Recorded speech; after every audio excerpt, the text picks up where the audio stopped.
Babaye, Kasikara, Babaye, Babaye, Kasikara, Babaye, Babaye, Kasikara, Babaye, Isaka, Babaye.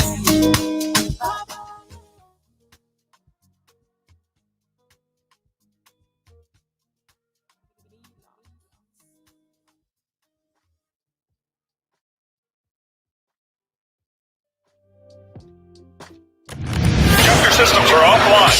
This is the Good Governance Radio. GGR.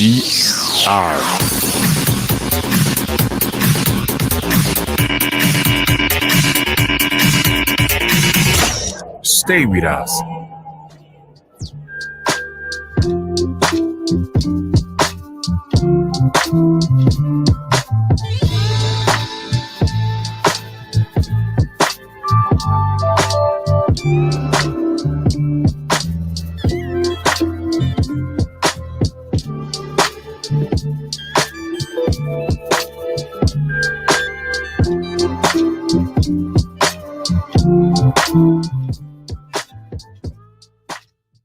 Helen Keller was a blind painter, a beautiful blind painter. And she was asked what could be more devastating than blindness. He said, living without a vision.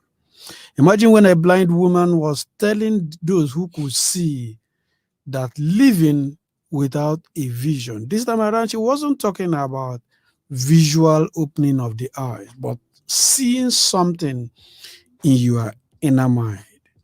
What seest thou, O daughters and sons of our great country? Good morning and welcome to GGR, Good Governance Radio. Together we are here again. Mr. Tony. Good morning, Billy. Well, like you said, the vision is not about visual seeing, but the vision for the mind.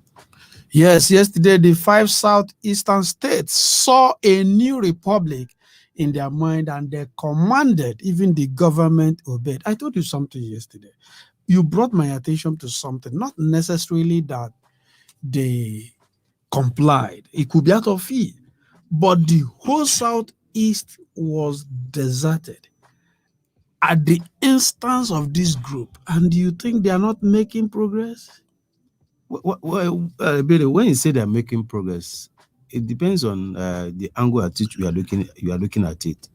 There are difference between people having fear of vandalism or creating chaos or their properties being destroyed, killing and maiming. And at the end of the day, who will be at loss is the owner of the property. So decided to put that because of the tension. Exactly. Because of the tension that the aftermath of going out makes everybody to sit at home because nobody wants to lose. Where's the money? The economic of the country is nobody can even talk about 5,000 naira a day. So everybody is cautious of, if I decide to say let me go, these people can mess up his business, and that's where he has his livelihood to depend on.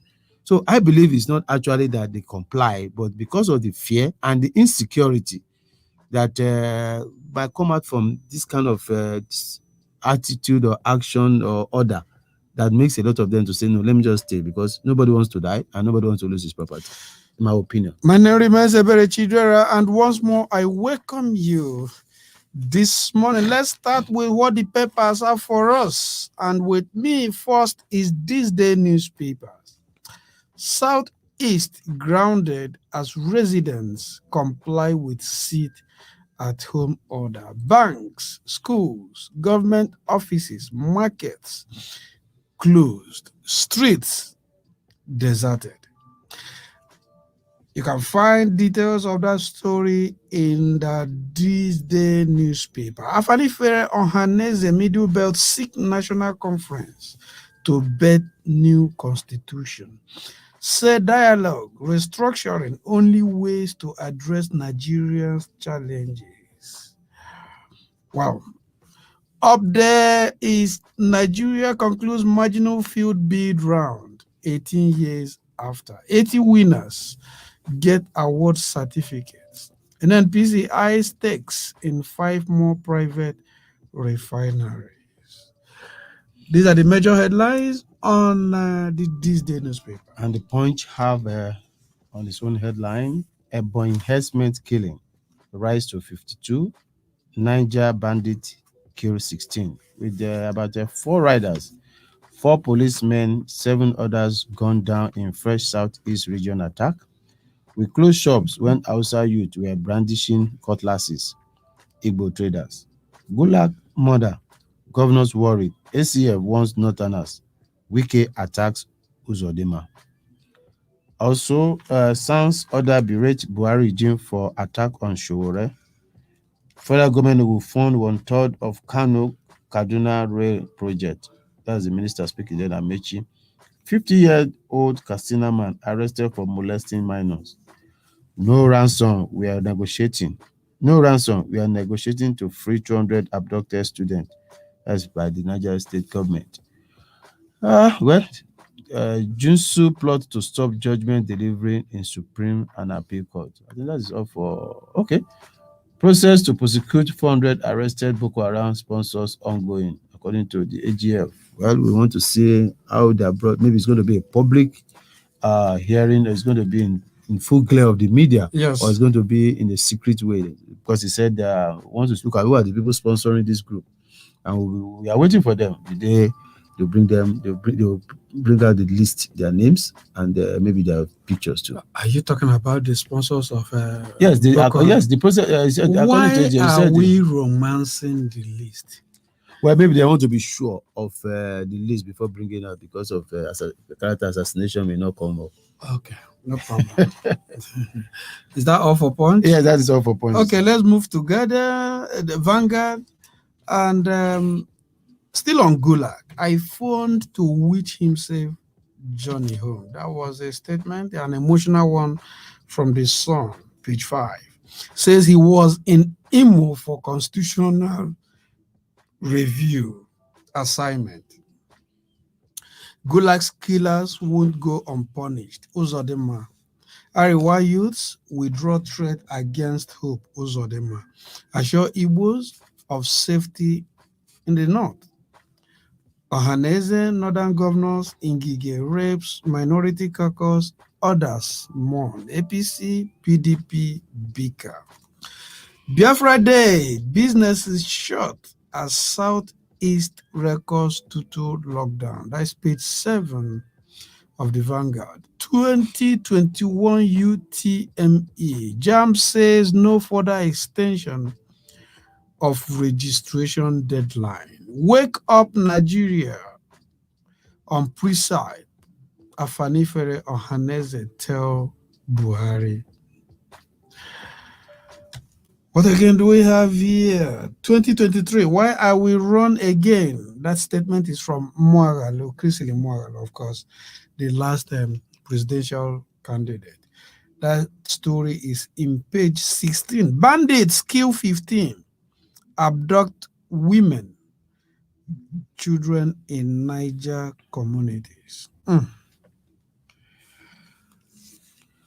Right, there's a lot in the dailies today, and it still boils down to what is happening in the society.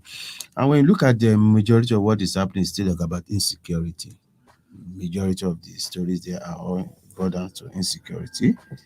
But I think, like the COS yesterday had a meeting with about 35 generals in how to combat this bandit and Boko Haram and insurgency in the country. We believe that the outcome of the meeting will heed positive ways of dealing with this situation we are in our country. If I bring you back, I've said this. My opinion on insecurity in Nigeria will always differ. Let us get to the root of this. For me, it's more economical and is more socially vised. For instance, in 2020, despite the demon called COVID-19 that the whole world dealt with and are still dealing with now, the Nigerian universities were shut for close to a year. You remember? Yeah.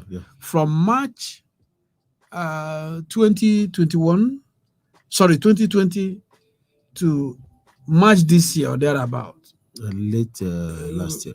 Late last year. Yeah. Now, do you know how many thousands of students that were roaming the street? If not for COVID-19 that compelled that total lockdown, the crime rate, rape cases, courtesan would have increased.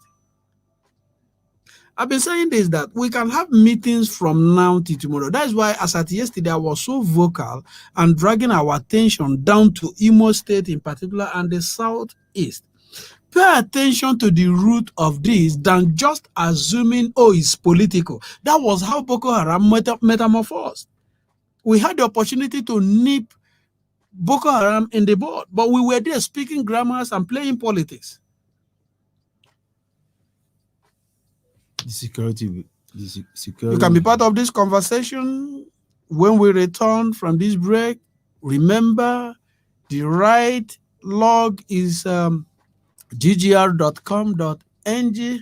You can also watch us live on Good Governance Radio via YouTube. Also, pick your phone, let your keypads be ready, as you can send us direct text messages or WhatsApp messages on 091-3023-6602. Tony brought up about the meeting there that they held, and I counted it and said, these meetings can only be effective if we begin to address the real cause of this insecurity. It wasn't caused by this administration. It wasn't caused by President Muhammadu Buhari. Let's not politicize it. Let's hear from you after this break. Don't go anywhere. Your systems are offline. This is the Good Governance Radio. GGR.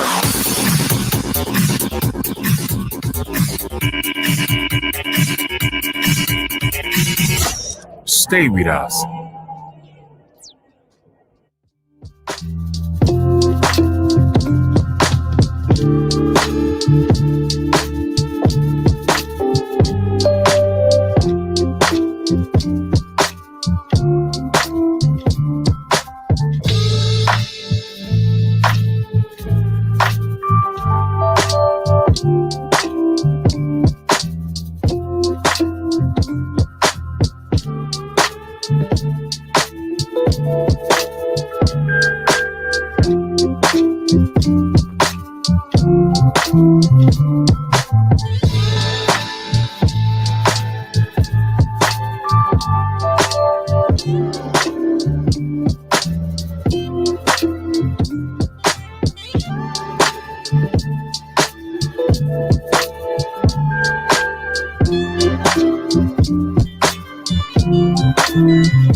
Governors Radio.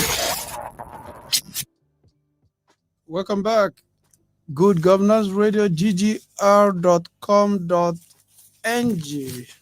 That's where you can catch us live now. And if you are listening, tap somebody, inform somebody, alert somebody that something good, something informative, something realistic, something educative, something nationalistic is happening on this platform called GGR. Tony is still with me here in the studio, and we were trying to tackle some of the issues that made the newspaper headlines. Tony, at the back of Punch, I saw somebody, I think Tayo K, trying to ask questions. What is this Nigerians' obsession with English Premier League? Talking about some sports news on the dailies too. And this question brought me back to the days of stationery stores, to the days of Rangers International, to the days of Iwanya National, Shooting Rangers, Stars, Bendel Insurance, Academy Warriors, Leventis United, Leventis Stationery Stores, and we used to hear those names. And we have 22 beautiful, gigantic stadia in Nigeria. If you add the newly built stadia in Akwa Ibom, I think we should be having 24 now, because as at when we recorded 22, Stephen Kechi Stadium at Asaba wasn't there. Godswill Akpabio Stadium at Uyo wasn't there. So we should be having 24 now. Standard stadia, and every Saturday they are naked. Every Saturday they're deserted. Really is about branding and government not putting hands in sports. We have enough companies here. We have enough fans. What is it exactly about branding? The way the European League was branded and sold to African continent is about private enterprise. Most of these companies that you are talking about, Chelsea, is owned by an individual, stakeholders. But in Nigeria today, everything is about government sponsorship. Most of these private clubs that you are mentioning, where is the money? Footballing is big money. It's a business. Every year, our own indigenous telecommunication company would sponsor the African Footballer of the Year award. If they have that money for such sponsorship, so can't they take up a club? Premiership, initially this premiership was not well known, was not well popularized. But when the English, at times marketing, branding is very important. This is what brought out. If you can see La Liga, EPL, these are even the Spanish league. But our people are not so much well believing in their own clubs. There are still some people that you find out that they are still that finance of some clubs. But how much is involved? Most of these clubs are being owned by state government. Okay, so when you see where government is controlling a football club, the funfair, even the zeal, the willingness to go to the stadium to go and watch this match is not there. So the supporting spirit has gone. So let us just allow it. You can see the day Chelsea and Man City were playing, the whole Nigeria was as if Nigeria is playing Brazil. Okay, let's get back to the papers today. Tony, in Ebonyi State, the herdsmen are killing, and they have killed up to 52. In Niger State, bandits are still killing. They have killed 16. As at yesterday, 4 policemen, 7 others gunned down in fresh southeast region attacks. We closed shops when Hausa youths were brandishing cutlasses, talking about Igbo traders. Now, you see, that is contradictory. I want to ask, this question. We just have a new chief of army staff. Are we not supposed to be feeling the impulse small of a change of order now? No. How many hours? You see, security issue is not something you can just pick up a night and decide to say, let me just come out with my strategy. The man just came in now, and like I said, I had a meeting with his men on how to replan, strategize, how to make sure that the country is secure. But also, you have to understand one thing, that when we are dealing with change of power, when the late man came on board, he was planning his own way of operations. So with this man now, I believe he too is trying to say, okay, because the man has been a theater commander, he's well versatile, he knows what and what's supposed to be, but he has to come up with a team. Let's sit down, this is my own idea. This team must stop. So I think no matter how we want to talk about his coming up on board, he still have to talk. This is all about commitment and loyalty. Why are the Nigerian governors bent on destroying the local government system? Because if you follow the trend of this insecurity crisis everywhere, just like what you said yesterday, you defended the governors, but you discover that there is so much pressure. I didn't defend the governors. No. In line with the discussion of the day, of that yesterday. But what I'm saying now is that there is so much expectation from the government. Those days we have the functional councillors who were paying attention to the words, functional local government system, where the chairmen were very functional at the grassroots. That is to say, you could call the local government chairman from my village, from my local government to our state capital, is about 45 minutes drive on a good day, or 30 minutes. It depends on the kind of car. If your car is tuke, you will do more. If you are driving some machine, you will do less. Now, I know those days, anytime there was crisis, the governor or the commissioner of police would put a phone call through to the local government chairman. The local government chairman would be reporting. You would see him on ground in partnership with the police officers, then villagers, because he's the chairman, is from the local government. The villagers will be open with information. There is their son. They wouldn't want anything to go wrong. There will be this connectivity with the local government chairman would do everything possible to protect the territory, protect his family. Then by the time in my state we have 17 local governments. Imagine when all these local government chairmen, 17 of them, are doing everything possible to make sure that there's no breakdown of law and order in their immediate territory. Then the state is guided. But now we have.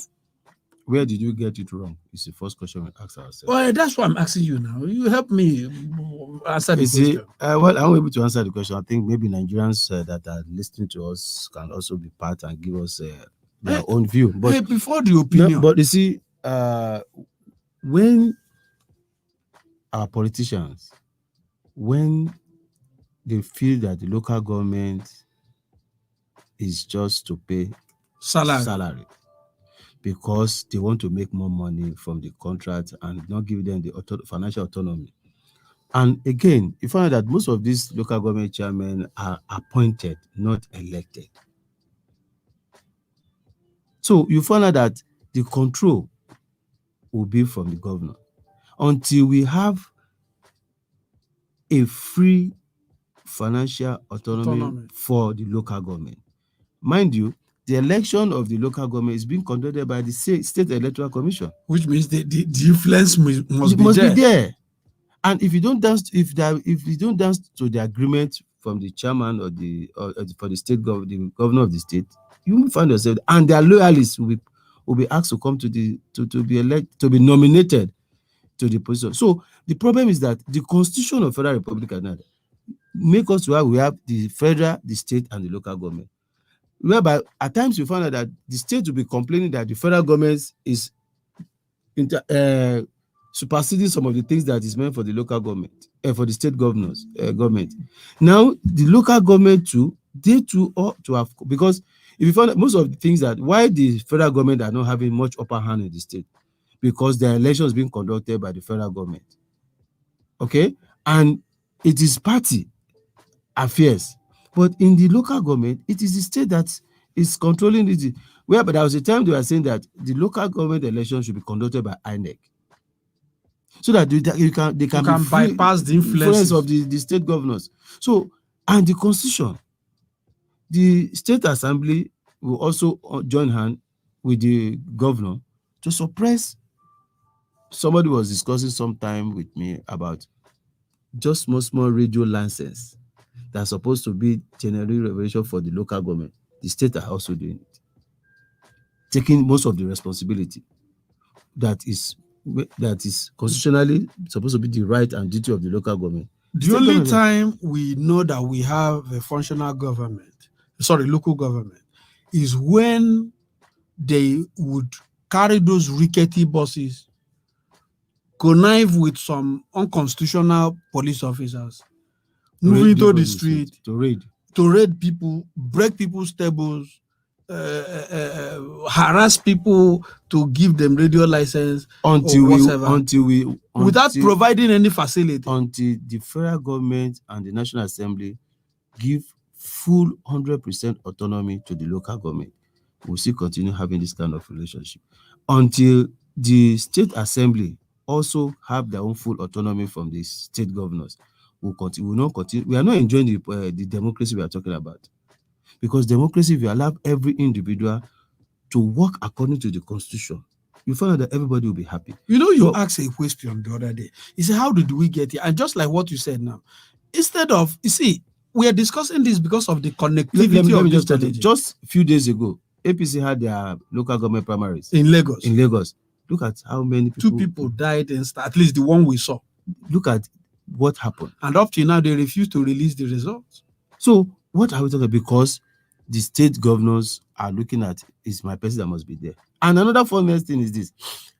If it's a PDP that is the state governor, all the councillor, all the local government chairman will be PDP. It's because the power of the state.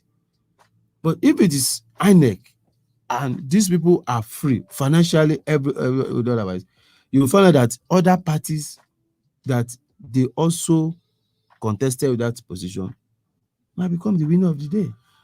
The issue of local government, we are still not there yet. And mind you, Algon themselves are divided. I am of the opinion that if we have a functional, independent local government system, the security crisis in Nigeria will be tackled to the barest minimum, because grassroots information and data gathering will be very effective. There will be connectivity with the people, instead of leaving everything in the hands of state and leaving so many areas unpoliced. Let me share an experience with you. During the 1994-95, happens to be, let me say, a PA to one of the chairman of Inewi North local government.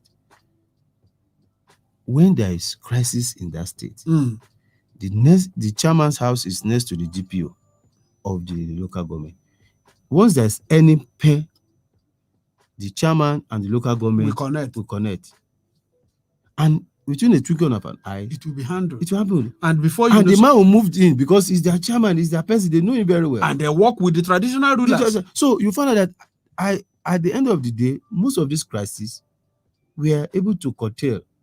But whereby the chairman will have to call the governor, or the DPO in that local government has to take permission from maybe the area commander before he could take any action, or maybe the opposition will be saying that the governor, this is a setup, is political.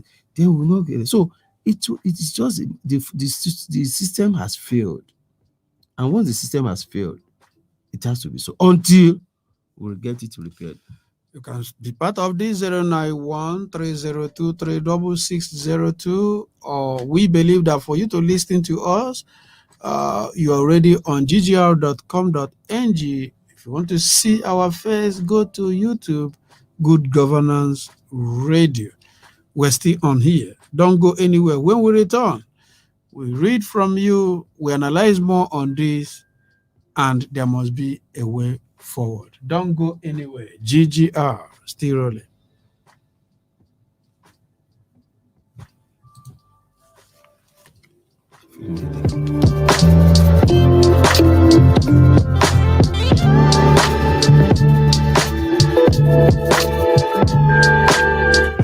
Chapter systems are offline. This is the Good Governance Radio.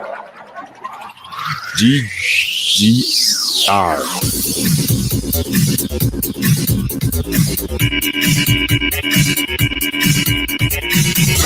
Stay with us. This station is now the ultimate power in the universe. Let's go. This is your radio, your station. GGR. Good Governance Radio.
This is the Good Governance Radio.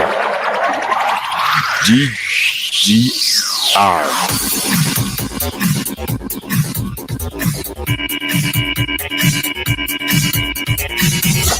Stay with us. Welcome back. This is still GGR. You can log on to ggr.com.ng or see us via YouTube, Good Governance Radio, or send us direct messages 091 3023 0002. You can contribute towards the topics we have concluded or the ones we are moving on with now. Talking about moving forward, JAMB says they are not going to extend the registration for UTME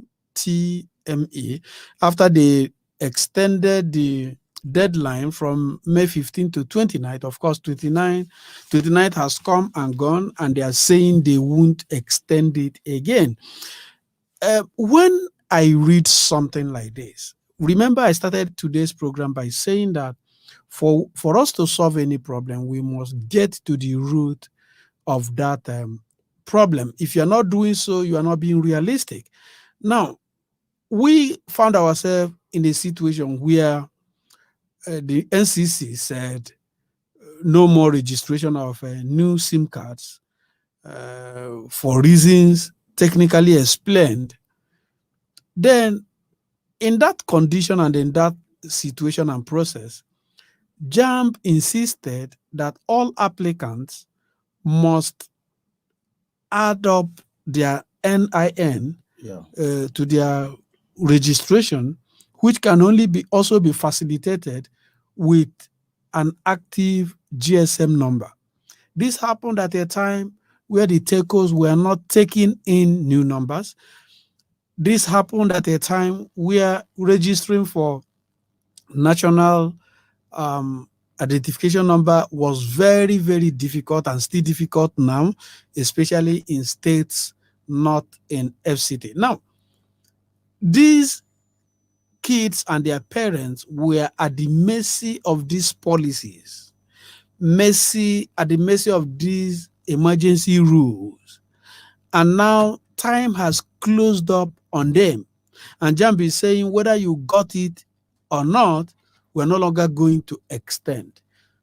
Tony, do you think whosoever took this decision do you think is fair on these kids, on their time, on their destiny, on their parents, owing to the fact that the factors that facilitated the delays weren't their fault?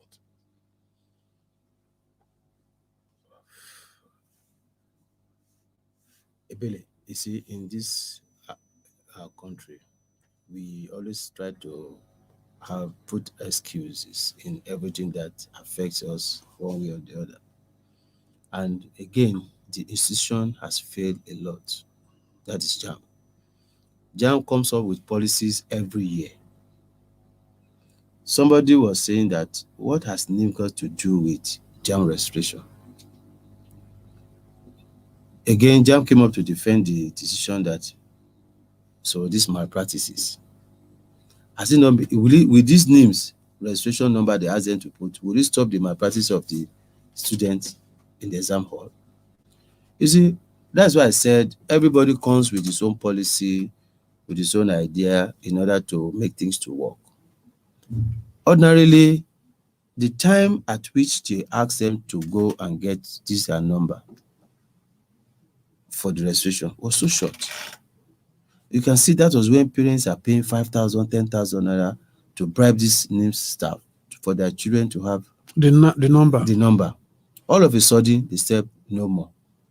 But again, whether they ask them, whether it is being postponed again or not, Nigerians will still say they need more time.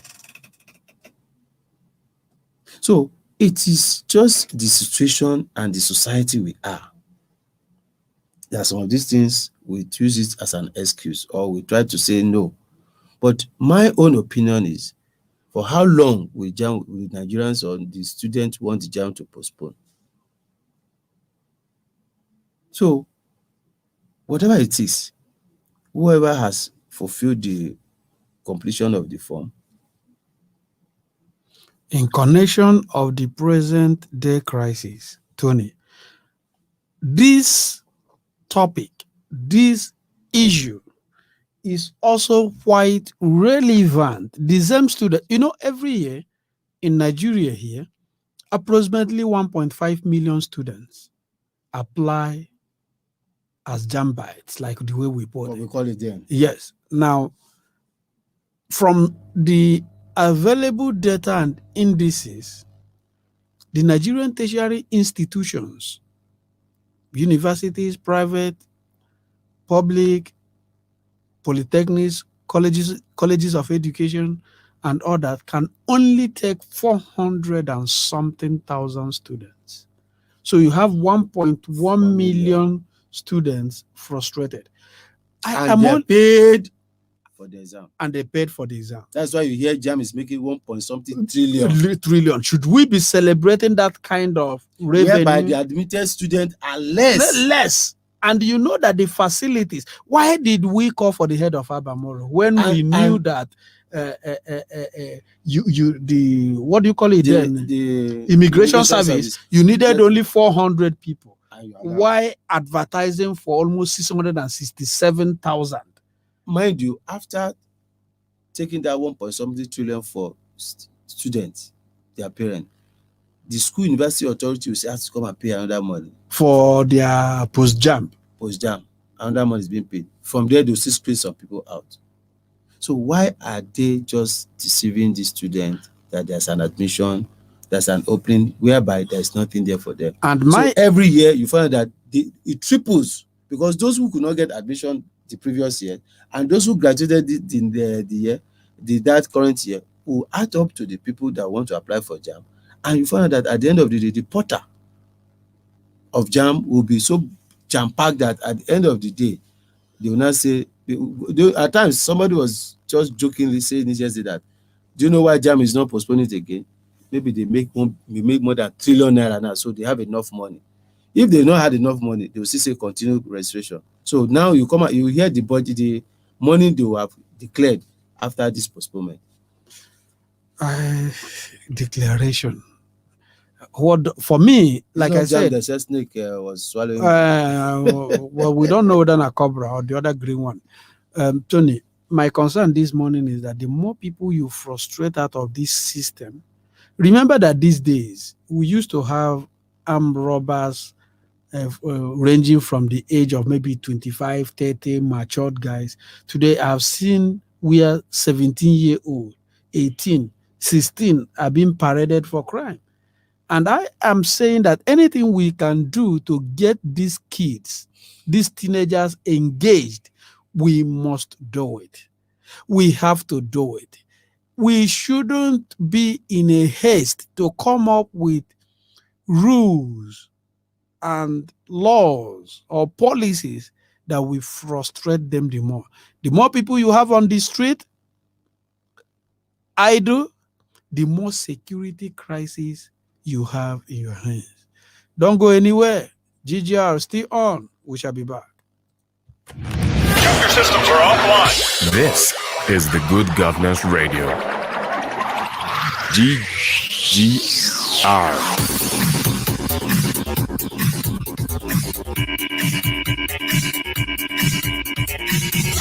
Stay with us.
You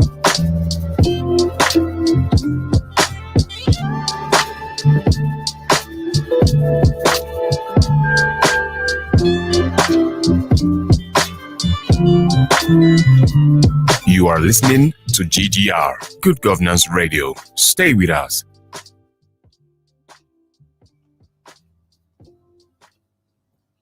Welcome back.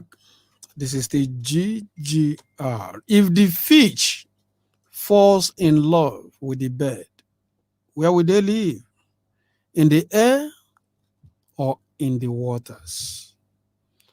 Whatever your answer or my answer will be, coexistence is possible when love is activated. Remember, you can be part of this discussion, ggr.com.ng, or you send us direct messages on 09130236602, or you can see our faces on YouTube, Good Governance Radio.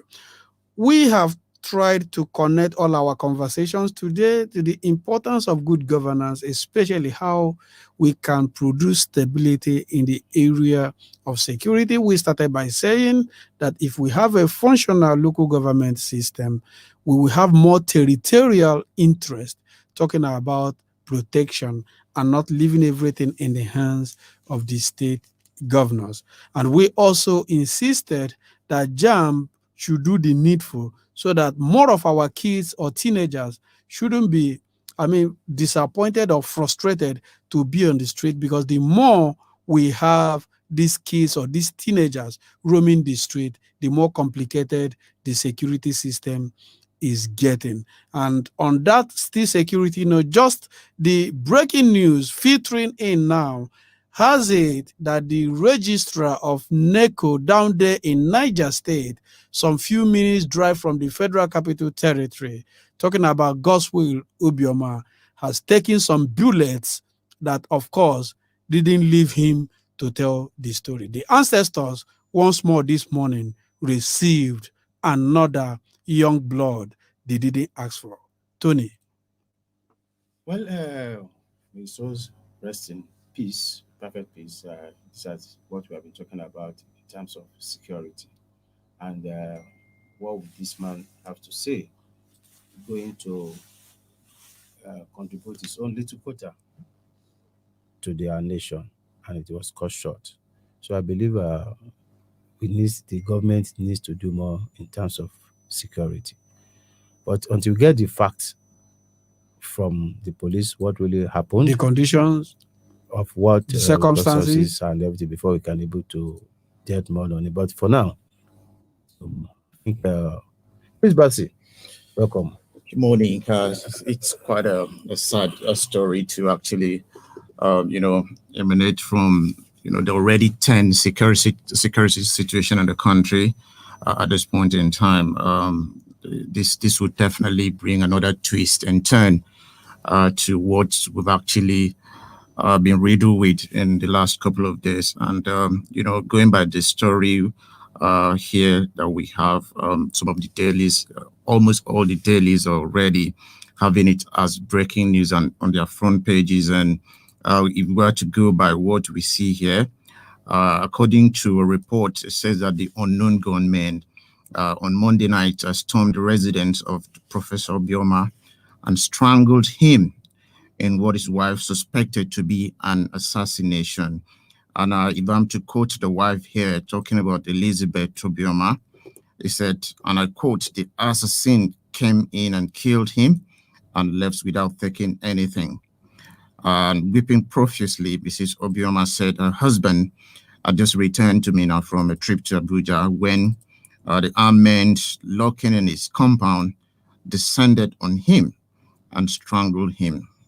Of course, there are police, have also reacted, and according to the police spokesman, he didn't actually react immediately when newsmen actually, reached out to him.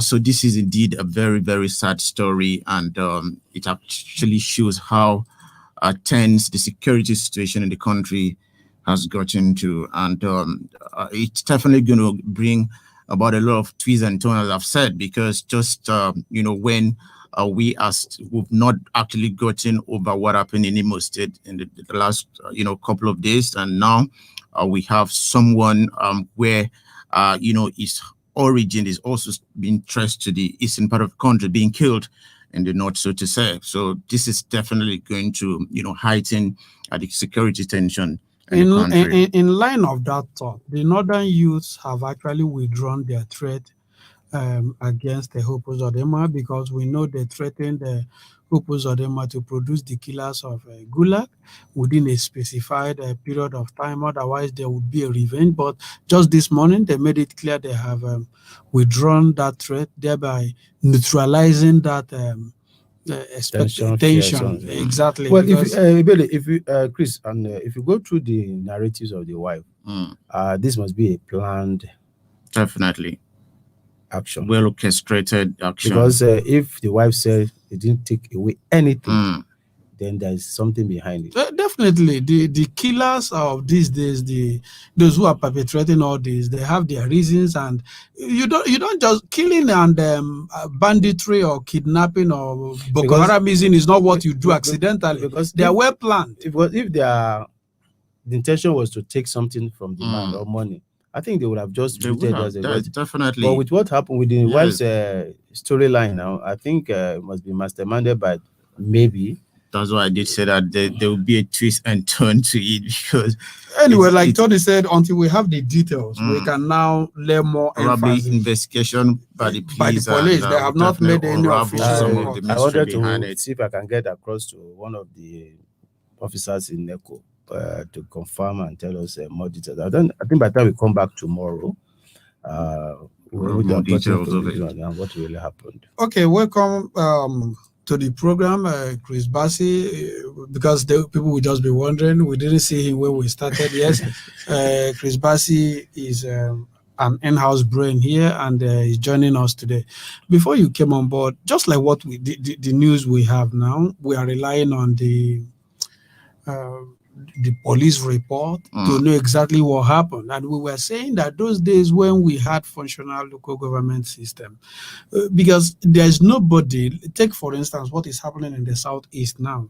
There was a time I proposed to go to the local governments and carry out what I call a kind of town hall meeting, because if my brother is carrying arms for whatever reason, I know him as my brother. My parents know him as their son. So it will be easier to relate with that boy than just sending confrontational machinery. Definitely. So we are saying that if we have functional local government system, why this is on ground? Like I made emphasis, my state, we have 17 local governments. So the 17 local government chairmen then would make sure that their territory is not riddled. So what's your opinion on this? Because I am, like me and Tony, we have discussed here that a functional local government system would be a backup, or at least a corresponding data and a statistical mechanism for tracking, information gathering, and the confidential circulation of strategies, rather than the central system of having it all to the governors and all that. Well, it's just not what we can definitely play down. Talking about, should I say local government autonomy? Because if we are to start from that angle, that's where a lot of people have actually been trying to, get things to work. Let's have the local government autonomy, whereby power will be, devolved to, the grassroots and all of that. But if I'm just to go back to what happened a couple of weeks ago in Nigeria, particularly in the Niger Delta, part of the country, south precisely in Akwa Ibom State, where a young man lured a girl, and and of course raped and eventually killed that girl. I could recall that the first person that made a contact, that actually brought the man to the authority, to the law enforcement agents, was through the help of the local government chairman. So that shows how close, that the relationship between the local government chairman, and the corporate was. So it goes to show that there could be a cordial relationship. There could be a synergy, or there could be, this kind of, I know where this person stays. I can locate him. Everybody at the local government level seems to understands, the terrain, the locality, the politics of the local government. Back then in school, I when I was, an association chairman, there was nothing I could do without actually having to go to the local government secretariat to, liaise with the chairman, the councillors at the local government level. And at that point, we were able to know almost everyone. My local government then, the youth leader in this village. So whatever happens, we're able to always connect. If we wanted to have a meeting, we're able to connect. We know, who is who within the community. Yeah, Chris, let me just come in there. I was asking Ebele before you joined the house. I said, where did we get it wrong? We are trying to look at where have we failed. Is it the institution or the political class? Because the way you are narrating it now, this is what we all hope to have in terms of this structure. But now, the power of the state has so much that the local government is just like an office without no power.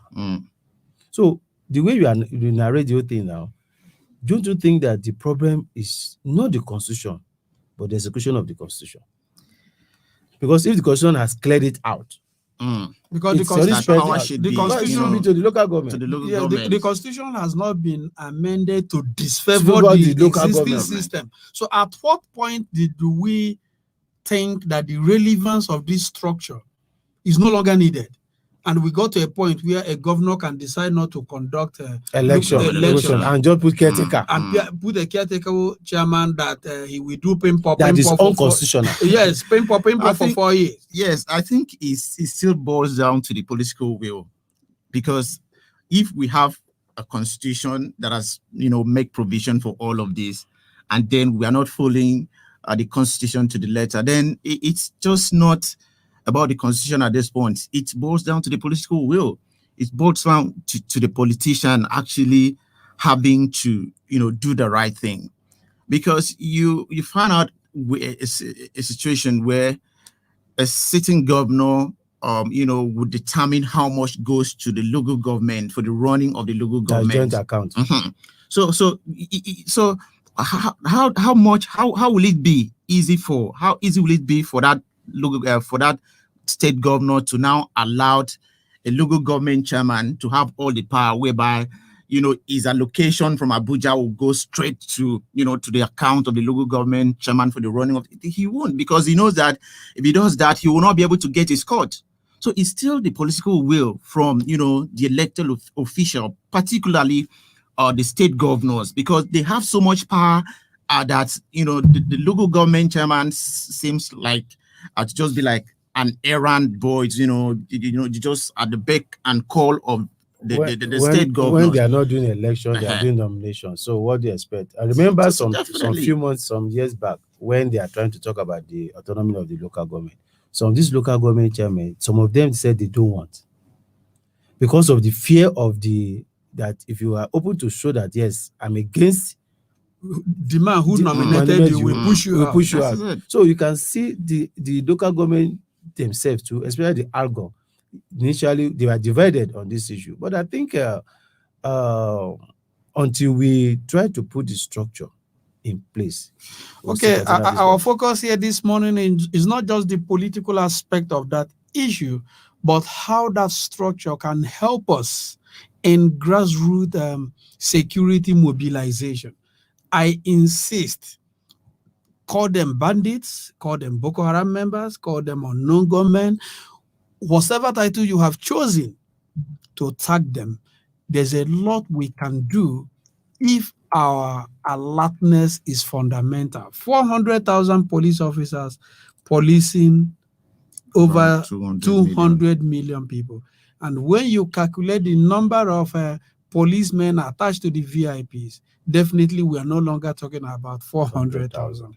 And we are saying that the only way we can make things work, at least under this emergency, is to know who our neighbor is, know the activities of our kids, at least through a grassroots system called the local government system. Don't go anywhere. This is still GGR.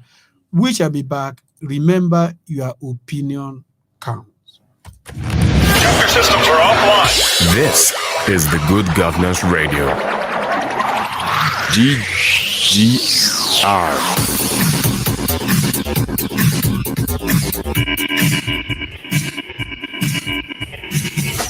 Stay with us.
This is the Good Governance Radio.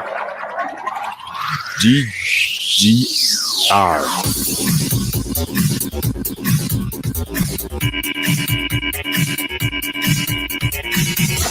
Stay with us.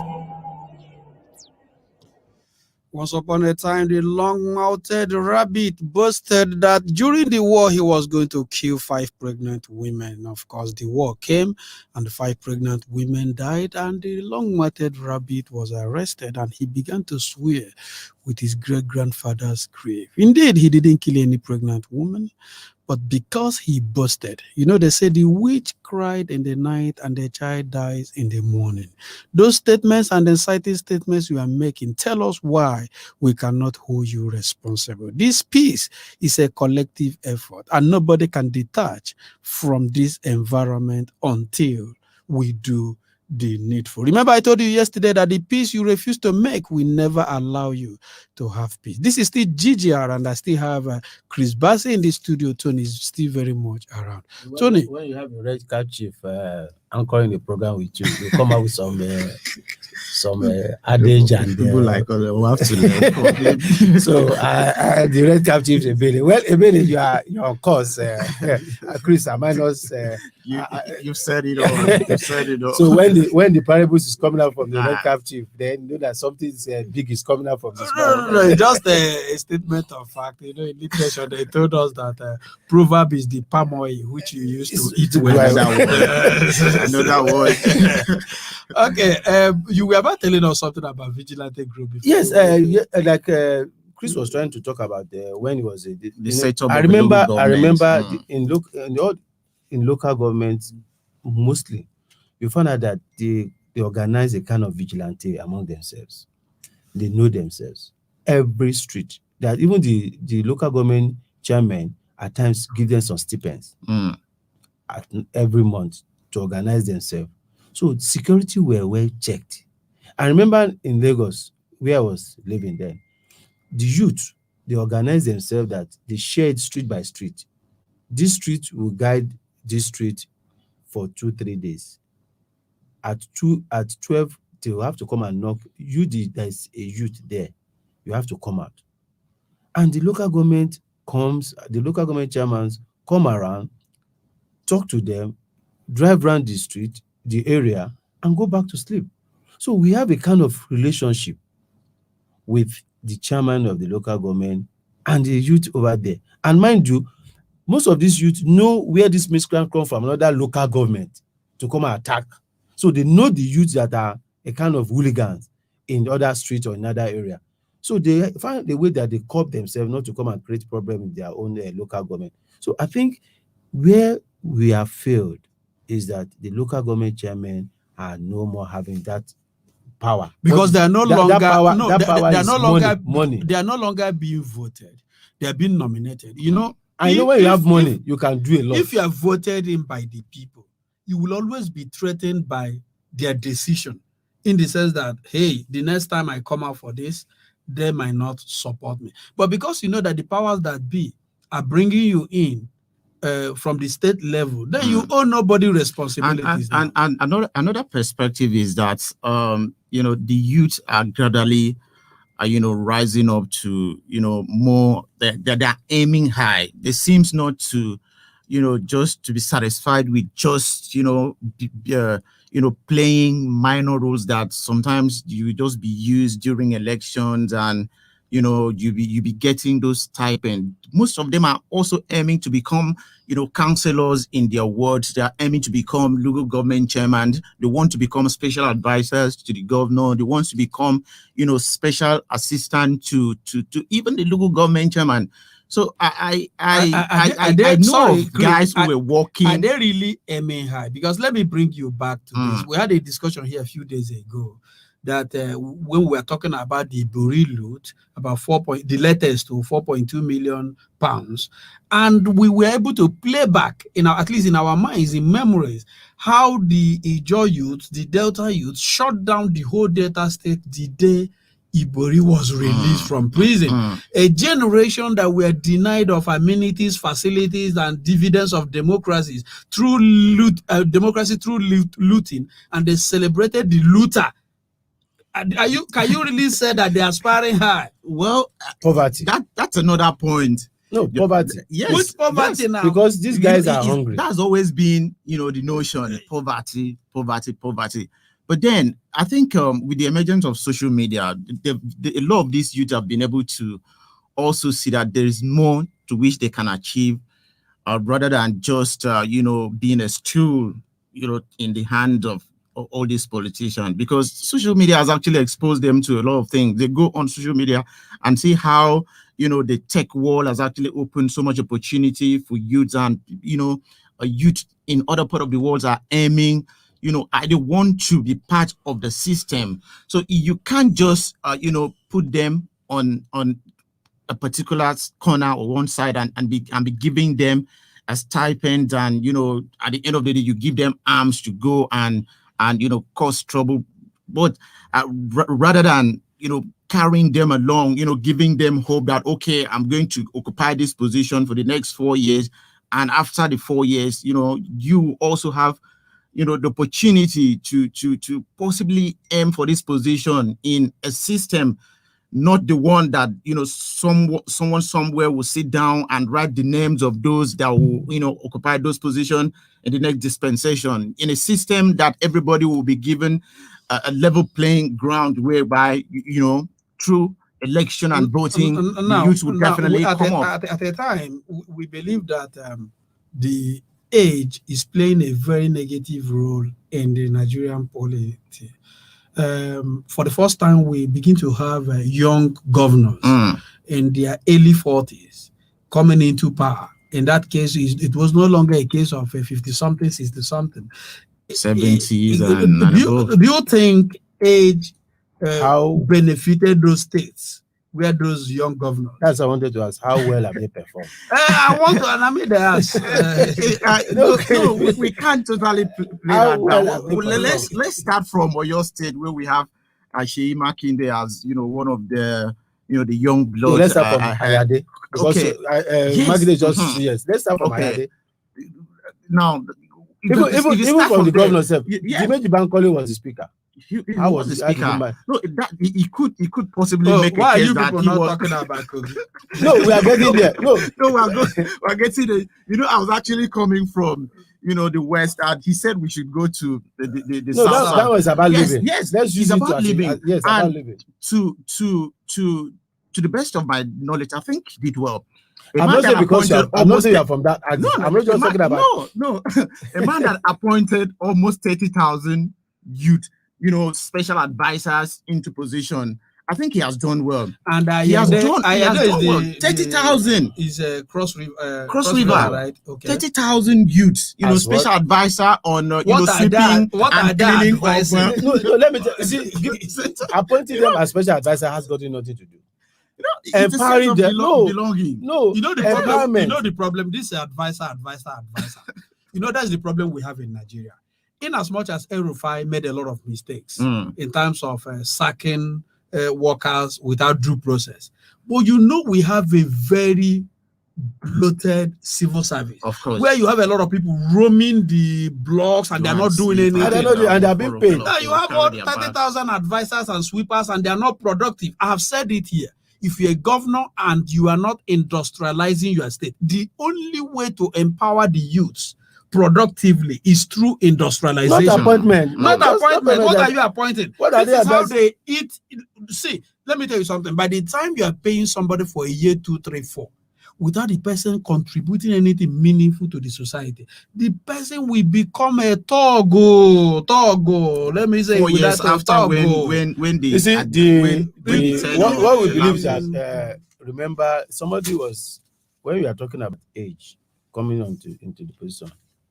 I believe some of them will have done well if the influence of some certain groups of people have not come into being. Most especially when these 40 plus governors are trying to talk with the level of understanding. Some of them are businessmen before they jump into politics. And politics is a different ball game. The way you manage your private business and the way you manage the society, because you are dealing with different ethnic groups, you are dealing with different tribes, you are dealing with different government or state issues that if you've not well managed, your age at times might contribute to your decision. So what I believe is that the youth are learning. Some of them they have always insisted that they are ready to take over. Yes, so we have seen from those are they learning now? No. You see, they are different that you want to take over something that you learn from. Okay? Because if you are not being able to now, is that why Desmond Elliot could only commission a toilet as a constituency project? how much and is a youth. how much He's a young. no He's a young before you ask, lawmaker. is constituency project money has it been given to him to execute the project when the local, even the state governor are doing some of the things that's supposed to be done by the chairman of the local government. So you see, most of these governors, they are just putting everything on top there. Things that are supposed to be for local government. You see the state governors commissioning just ordinary inter local government roads. You see the state governor coming to commission it. So are you not going in line with the presidential spokesman who said, Gabachehu, who said that I thought that we should blame the governors and politicians for this crisis? Who are we to blame? They are in the power, they are in authority. So there's always somebody to blame. Yes, because and they are always, within the circumference of politics. because somebody must and take the blame responsibility. should not just be on one person's table. Just as you said, there are always people to blame. People. So if you're starting from the presidency to the governor, Let's start from to the local government, us. and Don't the say from the citizen, president. even the The citizen, citizen, you're not talking because but it's still it starts citizen. from All of us all have of us. a responsibility a role to play. Election period, somebody came to give you Ankara with 500 naira or 1,000 naira. You collect. And you know that this man will not do the right thing when he gets there. But because he said, let's collect, you've already sold out the good roads, the water. You have collected your own share. Because the man has to bring back this money from Ankara. So it starts from us. This is it. Knowing the right thing, doing the right thing, we can get there. Doing the right thing, we can get there. We are talking to the youth, we are talking to the elders, we are talking to the politicians. You know, they said I'm releasing proverbs and adages because I'm a red cap chief, even though they didn't honor my coronation. Neither did they add any feather. But let me come again. Once upon a time, the lion was very, very sick, and he was sick unto death. And the animals gathered together and began to send delegates to sympathize with him. And the lion in turn started eating up each animal that came to sympathize with him. So they now discovered that the first set of animals, the second set of animals, and the third set who went to his cave didn't return.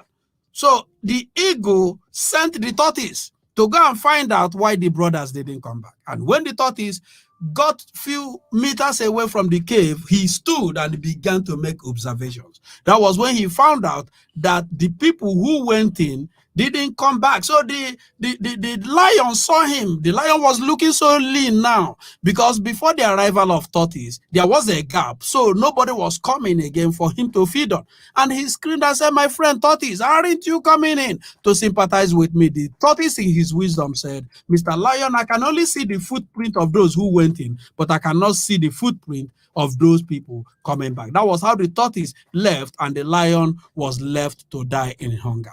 You who is being used as a thug, ask yourself how many people who went in there in that profession and came out successful. And if you want to evaluate your value the next time, go and tell the governor after winning the election that you want to marry the daughter as a thug. If he gives you the daughter, then you know that thuggery or fermentation of trouble is a career. But if not, there is a time for you to repent, and that time is now. This is where we will hang it on Good Governance Radio, GGR. It has been with me, my brother and my friend Tony, and today we have Chris Bassey joining us to navigate. Toby Lola has been on ground doing what he can do better, that is smooth transmission and technical experience. Until we come your way again, remember that if you leak this house, if you puncture the roof, you will be soaked. Don't do it if you know you don't deserve it. I'm out of here. Chris, your final word. Thank you very much. I just your experience and your dexterity on the mic and the proverbs. Please, I'll borrow some of those books that you read all these stories from. So I didn't read it. My grandfather told me the story. When somebody says traditional red cap chief, what do they use to collect money from? With due respect, they use proverb and adage to win the soul of this. So I will not be surprised if more is coming from the red cap chief in the house, and I'll be looking forward to the only thing that maybe next time I will need to go and collect the chips and sit at so that you can so that do they can do the same thing. But that is for today. My name is Tony. They just remain blessed. All right. Right. This station is now the ultimate power in the universe. Let's go. This is your radio, your station. GGR, Good Governance Radio. You are listening to GGR, Good Governance Radio. Stay with us.